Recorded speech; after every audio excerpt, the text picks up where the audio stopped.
Hello student, मैं उषा यादव आप सभी बच्चों का आज की क्लास में स्वागत करती हूँ। बच्चों, हम लोग जो है उपयोजित लेखन में जो है अभी तक जो है पत्र लेखन देखे। ये हमारे बोर्ड एग्ज़ाम में या एग्ज़ाम में हमारे लिए उपयोजित लेखन में से कहानी लेखन ये भी जो है हमारा एक इम्पॉर्टेंट भाग है जो हमें उपयोजित लेखन में पूछा जाता है। वो भी 5 मार्क्स के लिए ये हमें एग्ज़ाम में पूछा जाता है। ठीक है, जैसे कि पत्र लेखन हुआ, वृत्तांत लेखन हम लोग को उपयोजित लेखन में पूछा जाता है, निबंध है, ये सारे के साथ में कहानी लेखन भी हमें पूछा जाता है। ठीक है, तो इसे ही हम लोग देखेंगे कि कहानी लेखन, आपको पता ही है कि कहानी क्या है। ओके, हम सभी को मालूम है कहानी किसे कहते हैं। ठीक है, लेकिन जब हम कहानी लिखते हैं उसकी कुछ नियम होते हैं, कुछ मर्यादाएं होती हैं। ठीक है, वैसे कहानी कहने के लिए कोई मतलब अगर कोई हमें कहानी सुनाता है तो सबको मालूम है कि कहानी जो है बच्चों के लिए सबसे प्रिय चीज़ होती है। बच्चों के लिए कहानी सुनने में बहुत दिलचस्प रखते हैं बच्चे। ठीक है, तो बच्चे कैसे हैं कि उन्हें कहानियाँ जो होती है वो सुनने में बहुत ज़्यादा अच्छा लगता है। तो हम लोग जैसे नानी नाना दादी दादा से अपने कहानियाँ सुनते, मम्मी पापा से हम कहानियाँ सुनते हैं। ठीक है, तो उसे ही जो हम कहते हैं आखिर कहानी की परिभाषा है क्या। ठीक है, तो उसी जो जो सुनाते हैं लोग हमें, जो हम लोगों अपने दादी या सबसे जो हम लोग सुनते हैं, आखिर वो किस प्रकार से होती है। तो क्या वो काल्पनिक होती हैं? ऐसा नहीं होता है। तो हम देखेंगे कहानी किसे कहते हैं। तो कहानी की जो परिभाषा है, ठीक है, परिभाषा क्या है? जीवन में किसी एक घटना को रोचक और मनोरंजनपूर्ण वर्णन को कहानी कहते हैं। ठीक है, जैसे कि जीवन में कोई भी घटना जो घटी होगी, किसी के भी जीवन में क्या घटना घटी होगी उसके जीवन काल में, तो उसी घटना को जो है रोचकपूर्ण और मनोरंजनपूर्ण जो वर्णन किया जाता है, उसी जो बताया जाता है, उसे ही हम कहानी कहते हैं। मतलब कहानी जो होती है ये एक मौखिक रूप में जो है पहले लोग जो है एक दूसरे को जो है मौखिक रूप में जो है एक दूसरे को प्रदान करते थे। तो वही कहानियाँ जो दर पीढ़ी चढ़ी आती रहती है। ठीक है, तो इसे ही हम क्या कहते हैं, कहानी कहते हैं। क्या मतलब किसी के भी जीवन में या जीवन में जो भी घटनाएं घटी होती है उसे ही जो होता है मनोरंजनपूर्ण से जो हम लोग वर्णन करते हैं उसे ही कहानी कहते हैं। ठीक है, अब देखेंगे कहानी की जो विधियां हैं, मतलब कि कहानी के जो प्रकार है वो कौन कौन से प्रकार की होती है। इन प्रकारों में कहानियां लिखने के लिए जो है आपको एग्जाम में पूछा जाता है। ठीक है, तो ये जो हमारे कहानी के जो प्रकार, जैसे कि कहानी की सहायता पर कहानी, मतलब एक कहानी आपको दी जाती है, आपको कहने के लिए बताई जाती है। इसी प्रकार की जो है आपको एक कहानी ऐसा तैयार कीजिए। ठीक है, कोई कहानी होगी जो आपको बताई जाएगी, तो आप क्या करते हैं कि उस कहानी के जैसे दूसरी कहानी आप तैयार करते हैं, उसको बोलते हैं कहानी की सहायता पर जो है कहानी तैयार करना। ठीक है, अभी जो होता पहला पॉइंट, ये आपको एग्जाम में नहीं पूछा जाता, बहुत कम, लेकिन ये जो 4 मुद्दे हैं वो आपको एग्जाम में पूछे जाते हैं।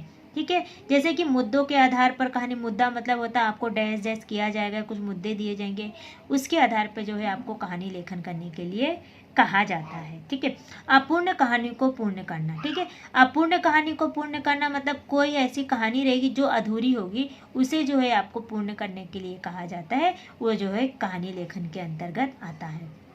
चित्रों के आधार पर कहानी, आप छोटी कक्षाओं में देखते होंगे कि बच्चों को जो होता है, ये छोटे बच्चों के आधार पर ये कहानी ज़्यादा पूछी होता है छोटी क्लास के लिए, कि उन्हें एक चित्र दिया जाता है और वो बच्चा जो चित्र को देखता है उसको निरीक्षण करता है। निरीक्षण करने के बाद जो है उसे अपने शब्दों में कहानी के रूप में लिखने के लिए कहा जाता है। तो मतलब चित्रों के आधार पर, मतलब चित्र जो दिया रहेगा उसको आप देखेंगे, समझेंगे और उसे जो है कहानी के रूप में उसका वर्णन करते हैं, उसे जो कहते हैं चित्र के आधार पर कहानी का लेखन करना। ठीक है, अभी शब्दों के आधार पर कहानी, मतलब शब्दों के आधार पर कभी जो है शब्द जो रहते हैं उसके आधार पर जो है आपको कहानी लिखने के लिए जो है आता है। तो ये तो हो गया हमारे, जिसमें से आपको आप जो है 8वीं 9वीं 10वीं में जो होता है उसमें जो है आपको कहानी लिखने के लिए जो दिए जाते हैं वो आता है मुद्दों के आधार पर कहानी आता है। ठीक है, शब्दों के आधार पर आता है, और जो होता है कहावतों और मुहावरों के आधार पर भी कहानी आपको दी जाती है, जिसमें जो होता है आपको जो है एक शब्द दिया जाता है। जैसे कि शब्दों के आधार पर कहानी, मतलब एक शब्द क्या है कि लालच बुरी बला। ठीक है, ये आपको दे दिया है, तो ये क्या होता है, लालच बुरी बात, आपको टाइटल दे दिया, शीर्षक दे दिया, उसके आधार पे भी आपको कहानी लिखने के लिए आता है। ठीक है, तो आपको इस प्रकार से, जैसे कि ज़्यादातर तो मुद्दों के आधार पर, कहावतों के आधार पर कहानी पूछी जाती, और मोस्ट ऑफ करके खाली मुद्दों के आधार पर ही आपको ज़्यादा कहानियाँ 8वीं 9वीं और 10वीं के एग्ज़ाम में पूछा जाता है 5 मार्क्स के लिए। ठीक है, और ये चित्र के आधार पर, ये छोटी क्लास के लिए होता है कि छोटे बच्चों को ये ज़्यादा आता है। अपूर्ण कहानी को पूर्ण करने का ये भी आपको पूछा जा सकता है मुद्दों के आधार पर। 1 2 3 ये जो होता है बहुत इंपॉर्टेंट होता है हमें बड़ी क्लास के लिए। तो चलिए देखते हैं आखिर कहानी लेखन में जो होता है, कहानी लिखते समय हमें कौन कौन सी बातों पर ध्यान देना चाहिए। जब हम कहानी का लिखते हैं, जब हमें एग्जाम में पूछा जाता है कि नीचे दिए गए मुद्दों के आधार पर कहानी लिखिए और उसके शीर्षक दीजिए, तो आप जब इसको आप लिखते हैं तो आपको कौन कौन सी बातों को ज़्यादा ध्यान देना चाहिए, ताकि जो है आपका कहानी लेखन जो है सटीक हो और अच्छा हो। ठीक है, तो देखिए यहाँ पे कि कहानी लिखते समय निम्नलिखित बातें ध्यान में रखनी चाहिए, ध्यान देने योग्य बातें। ठीक है, अभी कौन कौन सी बातें हैं वो देखेंगे। सबसे पहले कहानी की रूपरेखा को अच्छी तरह से समझ लेना चाहिए। मतलब जो कहानी, जो हमें मुद्दा दिया गया है आपको, उसे जो है हमें अच्छे से समझ लेना चाहिए। उसकी रूप क्या होगी और किस प्रकार से वो कहानी की रूपरेखा तैयार की जाएगी, वो हमें समझ लेना चाहिए। कहानी का आरंभ करने से पहले शीर्षक देना चाहिए। शीर्षक देना मतलब उसका टाइटल देना आवश्यक होता है। जब हम कहानी लिखते हैं, सबसे पहला इंपॉर्टेंट बात यही होता है कि हमें उस कहानी के जो मुद्दा दिया है, उस मुद्दे के आधार पे हमें उसका टाइटल जो है निश्चय करना होता है कि इस कहानी का टाइटल क्या होगा। ओके, फिर थर्ड आता है, कहानी का शीर्षक छोटा व आकर्षक और मार्मिक होना चाहिए।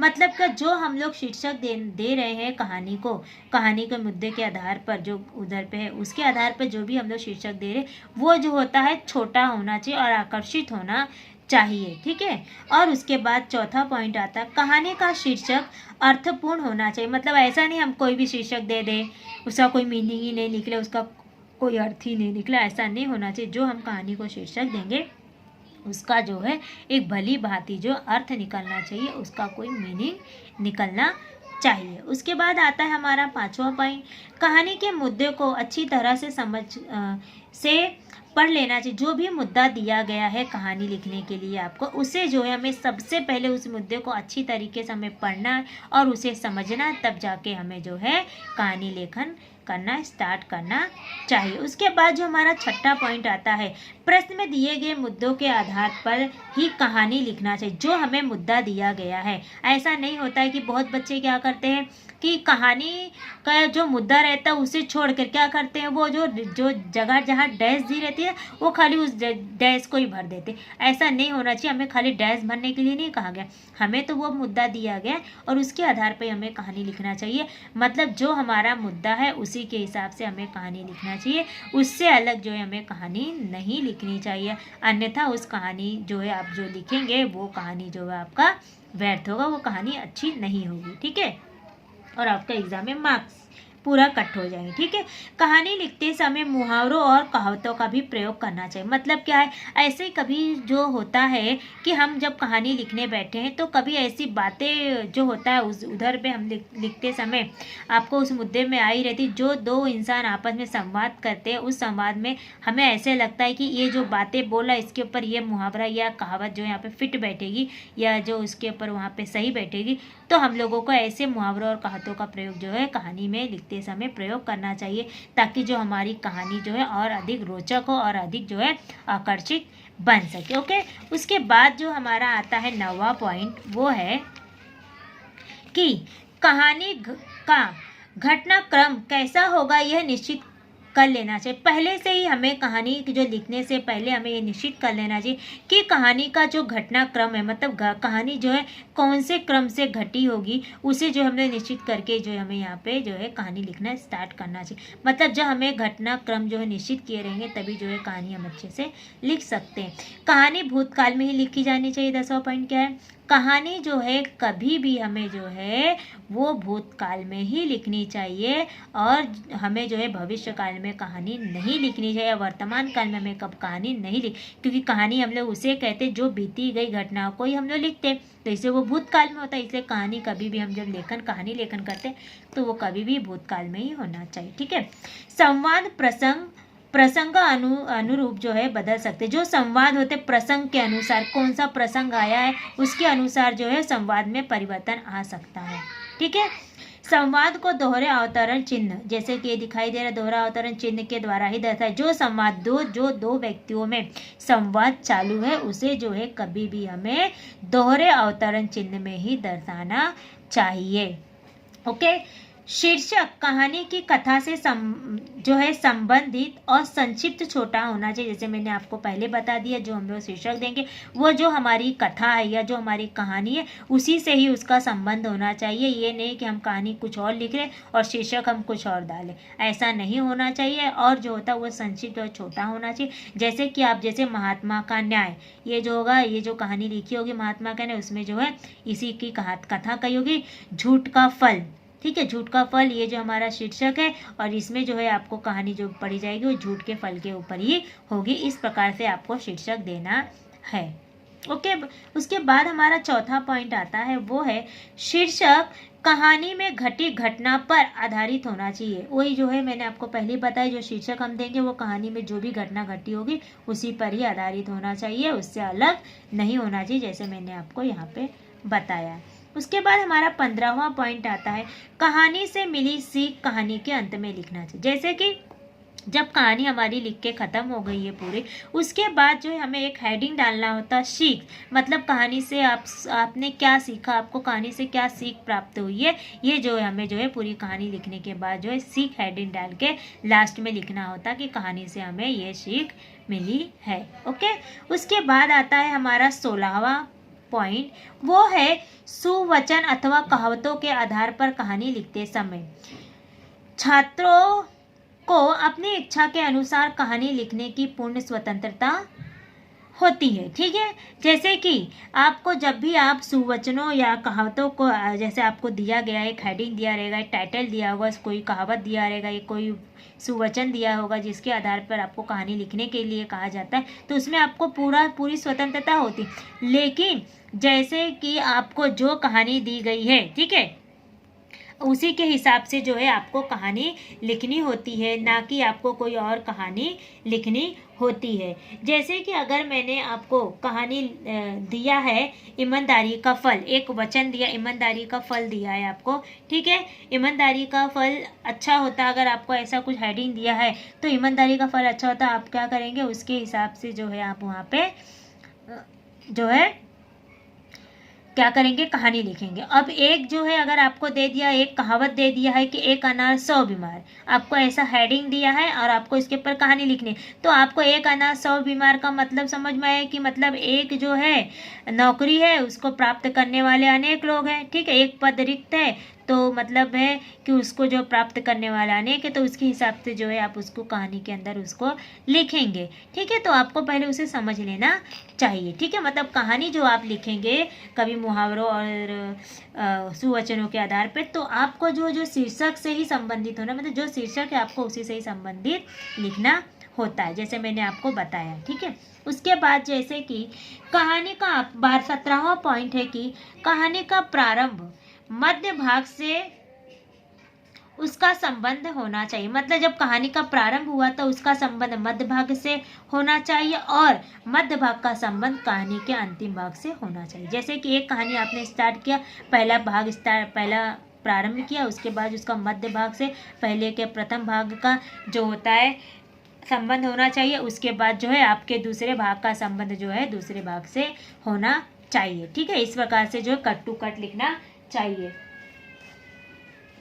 ओके, उसके बाद जो है हमारा 18वां पॉइंट आता है, वो है पूरी कहानी 3-4 पंक्तियों में लिखनी चाहिए। जो हमारी पूरी कहानी होती है वो जो है कितनी पंक्ति में होनी चाहिए, 3 से 4 पंक्तियों में होनी चाहिए। आप 3 पंक्ति में भी लिख सकते हैं, 4 पंक्तियों में भी लिख सकते हैं, उससे अधिक पंक्तियों में नहीं होना चाहिए। ओके, कहानी में छोटे छोटे सरल वाक्य होने, जो हम लोग कहानी लेखन करें उसका जो वाक्य होगा वो छोटा और सरल होना चाहिए। ऐसा नहीं है कि बहुत बड़ा कहानी लिखना या कुछ ये करना, ऐसा नहीं होता, उसके वाक्य सरल और छोटे होने चाहिए। ठीक है, क्योंकि ताकि लोग जो उसे समझ सके। ठीक है, अगर हमको बहुत ज़्यादा हाई लेवल का लिखते हैं या जो हमारा वाक्य जो होता है तो उसके हिसाब से कठिनाई आती है।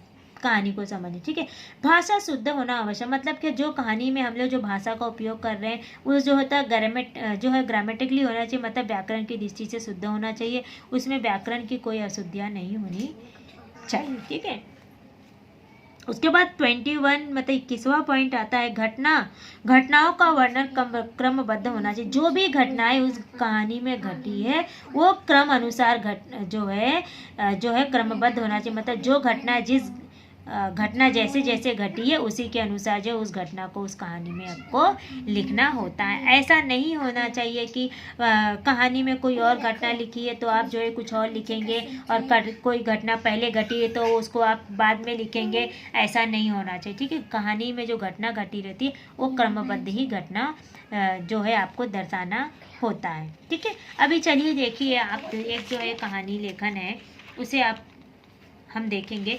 अब देखेंगे कहानी का प्रारूप। ठीक है, कहानी किस प्रकार से लिखी जाती है, पहले उसका प्रारूप देखेंगे। कहानी का जो है रूपरेखा किस प्रकार चाहिए, जैसे कि पहला भाग आता है वो किस प्रकार से होना चाहिए। ठीक है, तो कहानी का जो पहला भाग होगा, जैसे क भाग में पहले भाग में पात्रों का नाम व स्थानों का नाम होना चाहिए। ठीक है, अभी पात्रों के नाम और उनका स्थान होना चाहिए। पात्रों के स्वभाव, मतलब जैसे कि राम है, श्याम है, जैसे किसी गांव का स्थान का नाम का वर्णन किया गया है उस कहानी में, तो आप लिखेंगे रामपुर नाम का एक गाँव था, वहाँ पे जो है ये लोग रहते थे, रामू रहता था, श्यामू रहता था, बताओगे आप उनका नाम बताओगे, फिर उस स्थान का नाम जैसे बताया उस हिसाब से। फिर उसके बाद वो जो पात्र वहाँ पे आए हैं या जो स्थान आया है उसके भी पात्रों के जो है गुण दोष और स्वभाव के बारे में आप बताएंगे कि वो स्वभाव कैसा, रामू कैसा था, उसके अंदर क्या गुण थे उनके, उसके अंदर क्या कमियां थी, उसके अंदर क्या दोष थे, ये सारी बातें जो है, जैसे कि मैंने लिखा बुद्धिमान, जैसे मैंने लिखा रामू एक बुद्धिमान व्यक्ति था। ठीक है, और वो ईमानदार भी आ सकता है कि ईमानदार भी आ सकता है, जैसे कि बुद्धिमान लिखा मैंने, ईमानदार भी आ सकता है। ये जो है आपको 5 से 7 पंक्तियों में लिखकर इसे खत्म करना, मतलब पात्रों का वहाँ पे इंट्रोडक्शन देना है कि वहाँ पे जो पात्र है वो किस प्रकार से है। ठीक है, वो अच्छा है, बुद्धिमान जो है उसके गुण के बारे में बताया गया, स्वभाव उसका कैसा है, वो बहुत ईमानदार इंसान है, ये भी लिख सकते हैं ना, ईमानदार है। ठीक है, लालची है, कैसा है, वो कैसा है, लोगों की मदद करता है, क्या है उसके अंदर दोस्त, क्या है, चोरी चमारी जो भी मतलब वो करता होगा, ये सारे जो उसके अंदर आएंगे। उसके बाद जो हमारा आता है दूसरा भाग, हमें दूसरी पंक्ति में लिखना होता है, वो होता है कहानी का जो विषय दिया गया है उसकी जो व्याख्या करनी चाहिए। जो भी विषय दिया गया है, जैसे कि उसके अंदर जो इंसान दिया गया है उस विषय पे कि मतलब वो ईमानदारी जो आपने विषय चूज़ किया, मतलब जो कहानी का विषय, उसकी जो व्याख्या करना है कि उसमें जो इंसान कैसा ईमानदार है, लोगों की मदद करता था, कि वो चोर था, कि उसकी क्या किस प्रकार से है, उसकी जो यहाँ पे वर्णन किया जाता है। उसके बाद जो हमारा आता है तीसरा भाग। ठीक है, अंतिम भाग में क्या होता है कि तीसरे भाग में कहानी का अंत करना चाहिए, मतलब पूरी कहानी लिखने के बाद पहले जो आप पूरा इंट्रोडक्शन देंगे, कहानी में कौन कौन है, कहाँ की कहानी कही गई है और वहाँ के लोग के उस कहानी में आए लोग हैं उनका स्वभाव गुण दोष कैसा वो लिखेंगे। फिर जो विषय है उसकी जो आप व्याख्या करेंगे। उसके बाद थर्ड पॉइंट में जब आप उसका समापन करेंगे तब आपको पता होना चाहिए कि इसमें जो पात्रों द्वारा किए गए जो कार्य से मिलने वाले फल का परिणाम कैसा हुआ। जैसे कि आपको यहाँ पे मैंने लिखा, चरवाहे ने, लास्ट में आएगा, चरवाहे ने किसानों को 2-3 बार चिल्लाकर उनका मजाक उड़ाया। फिर क्या हुआ, ये जो उसका क्या है स्वभाव है, मतलब लोगों को परेशान करना उसका स्वभाव था। ठीक है, इस कहानी के माध्यम से जैसे मैंने आपको बताया छोटा था, तो उसका कार्य क्या कैसा था, लोगों को परेशान करना, और उसके द्वारा उसको क्या परिणाम मिला, जब वो मुसीबत में पड़ गया सचमुच का, तो कोई उसे मदद करने के लिए नहीं आया। ठीक है, तो इस प्रकार से आपको यहाँ पे लिखना होता है। और लास्ट में अंतिम में आपको क्या लिखना होता है, सीख लिखना होता है, इस कहानी से हमें क्या सीख मिली है। ठीक है, ये तीसरा भाग लिखने के बाद जो है हमें क्या लिखना होता है, इसके बाद हमें लिखना होता है सीख, इस कहानी से हमें क्या सीख मिली है, ये हमें लास्ट में लिखना होता है पूरा कहानी लिखने के बाद। ठीक है, यहाँ तक तो आपको भली भांति जो है अच्छे से समझ में आ गया होगा। अब जो है इसके बाद हम देखेंगे कि कहानी, जैसे कि आपको दिया गया है, एग्जाम में दिया जाएगा कि प्रश्न 5 कहानी लेखन निम्नलिखित शब्दों के आधार पर लगभग 70 से 80 शब्दों में कहानी लिखिए तथा उचित शीर्षक दीजिए। ठीक है, जैसे कि एक कमजोर लड़का 2 बार एक ही कक्षा में उत्तीर्ण हो जाना, डैश जंगल में आत्महत्या करने जाना। डैश वृक्ष पर चढ़ने के लिए बंदर के बच्चों को बार बार गिरते और प्रयत्न करते देखना। डैश अंत में सफलता। डैश बंदर से प्राप्त प्रेरणा पाना। डैश लड़के का उत्साहित होना। डैश लौट आना। डैश प्रयत्न से उत्तीर्ण होना। डैश और सीख। ठीक है, इस प्रकार से आपको कहानी लिखने के लिए आता है। तो आपको इसी के आधार पर, जैसे कि यहाँ पे क्या लिखा है, एक जो था, जैसे कि आपको दिया है, आप इसमें क्या करेंगे, आप इसका टाइटल क्या देंगे, प्रयत्न से सफलता। ठीक है, रामपुर में एक बहुत बड़ा विद्यालय था। उसमें जैसे कि आप लिखे, रामपुर में एक बहुत बड़ा विद्यालय था, उसमें एक दूर दूर के विद्यार्थी जो है पढ़ने आते थे। उसमें रमेश नाम का भी एक विद्यार्थी पढ़ने आता था। वह बुद्धिमान था, फिर भी पढ़ाई में ध्यान न होने से वह परीक्षा में उत्तीर्ण होता था। ठीक है, इस प्रकार से जो है आप कहानी लिखेंगे और उसके बाद जो है लास्ट में उसका सीख लिखेंगे। ओके, तो आपको यहाँ तक समझ में आ गया होगा। अब इसके बाद जो है हम लोग नेक्स्ट वीडियो में देखेंगे आगे की कहानी। चलिए, सभी बच्चों को धन्यवाद।